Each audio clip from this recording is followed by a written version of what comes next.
Maturity. दोस्तों, जब आप इस वर्ड को सुनते हैं तो आपके दिमाग में क्या आता है? क्या आप इसे उम्र के साथ जोड़ने लगते हैं? क्या आपको लगता है कि जिसकी जितनी ज्यादा उम्र होगी वह उतना ही ज्यादा मैच्योर होगा? हालांकि लाइफ के जितने ज्यादा एक्सपीरियंस मिलेंगे उतना ही व्यक्ति में मैच्योरिटी बढ़ती रहती है, लेकिन इसका मतलब ये नहीं कि उम्र बढ़ेगी तो मैच्योरिटी भी बढ़ जाएगी। जैसे कि अजय और विजय दोनों भाई हैं। अजय को एक कंफर्टेबल लाइफ बहुत पसंद है। वह दिन भर घर पे रह के वीडियो गेम खेलता है, अपनी पढ़ाई भी सिर्फ पासिंग मार्क्स के लिए करता है, ना कुछ नया सीखता है, न किसी नए व्यक्ति से मिलता है। एफर्टलेस जिंदगी जीते रहना ही अजय की कहानी है। जबकि विजय उसका छोटा भाई है, लेकिन वो अक्सर नई चीजें सीखने की कोशिश करता रहता है, दूसरों से जुड़ने की कोशिश करता है, अपने कंफर्ट जोन से बाहर निकल के नए रिस्क उठाता है ताकि वो कुछ बड़ा कर सके। अब आप ही बताइए, वक्त के साथ किसकी मैच्योरिटी वाकई में बढ़ रही है, अजय की या विजय की? हालांकि अब आपको भी अपनी मैच्योरिटी पे डाउट हो रहा होगा, इसलिए अब मैं आपको 7 ऐसी निशानियां बताऊंगा जो बताते हैं कि आप धीरे धीरे काफी मैच्योर हो गए हैं, लेकिन आपको इस बात का अंदाजा ही नहीं है। So feelers, be ready to feel the fact. Number 1, you discuss ideas, not people. Great mind discuss ideas, average mind discuss events, and small mind discuss people. Eleanor Roosevelt की ये लाइन तो आपने जरूर सुना ही होगा। क्या आप अक्सर अपने दोस्तों से बात करते वक्त किसी आइडिया पे बात करते हैं, जैसे कि ऐसा क्या किया जाए कि ग्लोबल वार्मिंग ज्यादा ना बढ़े, या इस बार इलेक्शन में किस पार्टी को वोट करना चाहिए जिससे देश का डेवलपमेंट और तेजी से होता रहे? अगर आपकी बातों के पीछे कोई आइडिया ना होकर किसी तीसरे व्यक्ति की पर्सनल लाइफ या बिहेवियर होता है तो ये बिल्कुल भी सही नहीं है। हालांकि जिस व्यक्ति को आप पसंद करते हैं उसकी तारीफ करना अच्छी बात है, लेकिन किसी दूसरे के सामने अक्सर किसी तीसरे की बुराई करते रहना एक इमैच्योर पर्सन की निशानी है। आप अपनी इस आदत को जल्द से जल्द बदल लीजिए। Number 2, love for yourself. दोस्तों, मैच्योरिटी का मतलब ये नहीं कि आप बस दूसरों की केयर करें। एक मैच्योर व्यक्ति जिंदगी में मिली तकलीफों से सीख जाता है कि मेरे प्यार का सबसे बड़ा हकदार मैं खुद हूँ। कई नासमझ लोगों को लगता है कि वो प्यार के हकदार है ही नहीं। इनफैक्ट हंसना, मुस्कुराना और एक हैप्पी लाइफ तो वो डिजर्व ही नहीं करते। आपको मैं क्या ब्लेम करूं?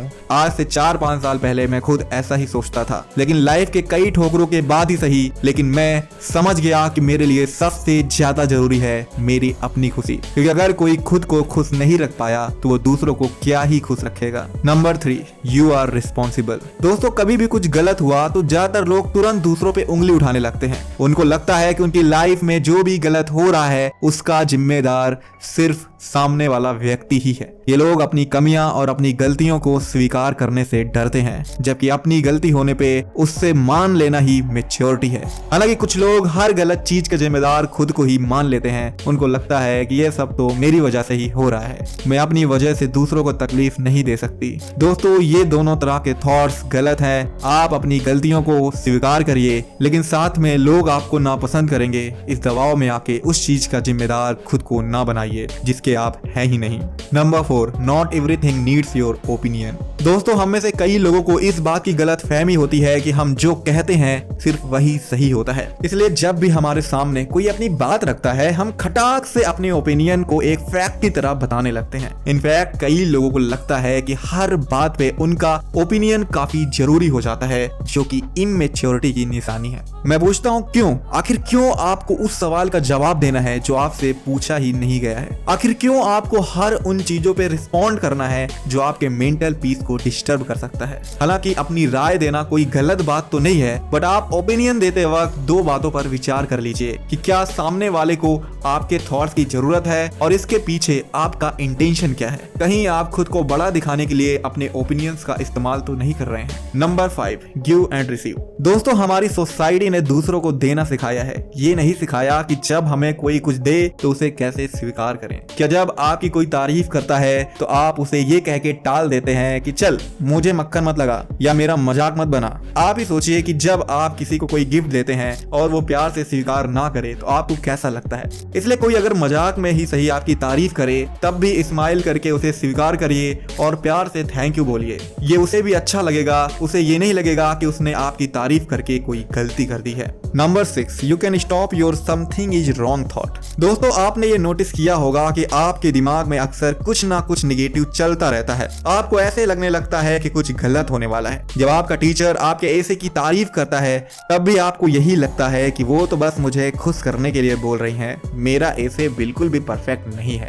आपका दिमाग अक्सर आपको कहता रहता है कि आप में कई कमियां हैं, आपको अपने ऊपर अभी बहुत ज्यादा काम करने की जरूरत है। वैसे खुद को बेहतर बनाने के लिए आपको खुद पे काम करते रहना होगा, लेकिन साथ में आपको खुद पे इतना भरोसा भी होना चाहिए कि आप में जो भी क्वालिटीज हैं वो इनफ है और आप अपना बेस्ट दे रहे हैं। Number 7, emotion management. दोस्तों, अगर मैं आपसे पूछूं कि आप अपने इमोशन को मैनेज करते हैं या आपका इमोशन आपको कंट्रोल करता है, तो आपका जवाब क्या होगा? याद करिए, जब पिछली बार आपको गुस्सा आया था तो क्या आपने किसी को कुछ ऐसा बोल दिया जिससे बाद में आपको पछताना पड़ा? मैच्योरिटी की सटीक निशानी है इमोशनल मैच्योरिटी, यानी कि खुद के इमोशंस और फीलिंग्स दूसरों को हर्ट किए बिना ही एक्सप्रेस कर देना। हालांकि मैं मानता हूं कि हम में से कई लोग अपने पास्ट में किसी न किसी प्रकार का ट्रॉमा फेस किए हुए हैं और इमोशन से डील करते वक्त हम उसके नेगेटिव इफेक्ट को आसानी से महसूस कर रहे होते हैं। ऐसे सिचुएशन में खुद को शांत रख पाना वाकई में काफी मुश्किल हो जाता है। अब ये तुरंत तो ठीक नहीं होगा दोस्तों, लेकिन एक डायरी में अपने